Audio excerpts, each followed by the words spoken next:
શું છે ભાઈ લસ્સી પીવો છો કેવીક છે આવી કઈ પીધી નથી. આવી ગઈ નથી પીધી કેટલામો ગ્લાસ છે આ બીજો ગ્લાસ છે વાહ એટલી બધી મજા આવી હજી એક પીવાની શું વાત છે શું છે લસ્સીમાં કઈ કાજુ બદામ છે કે નથી કાજુ બદામ નથી તેમાં શું આવે છે કઈ ખાવામાં શું છે મલાઈ મલાઈ શું વાત છે બહુ મજા આવી આવી લસ્સી પીવી ક્યાં જવાનું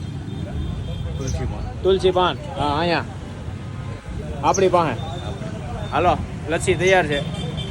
આવી જાઓ એક નંબર ખવડાવું કેંગાભાઈ લસ્સી કેવી છે હા એમ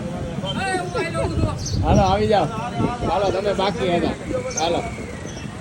આપણે લસ્સી બનાવી છે ડાયરેક્ટ ગ્રાહકને પૂછ્યું છે તો એને એમ કીધું કે 2 ગ્લાસ પીધા ને હજી એક પીવાનો છે આપણે મજા આવી ટેસ્ટ લસ્સીમાં કેવો આવ્યો પૈસા વસૂલ છે ને લસ્સીના હા ઉનાળામાં અંદરથી ઠંડક મળે એવી લસ્સી છે ને હા તો જ પીવાની છે બે ની હજી તમે તારે 3 પીવો અને મોજ કરો એડ્રેસ આપી દો Bhesan Junagadh main road proper ભેસાણની અંદર તુલસી પાન સેન્ટર તમારે જઈ ગરમીની અંદર લસ્સી પીવાની ઈચ્છા થાય એટલે અહીંયા આવવું અને લસ્સી પી જવું અને ગરમીમાં ઠંડીની રાહત આપે એટલે એક નહીં ને 2 ગ્લાસ પીવો અને મોજ કરો હા ભાઈ વાહ હાલો રેડી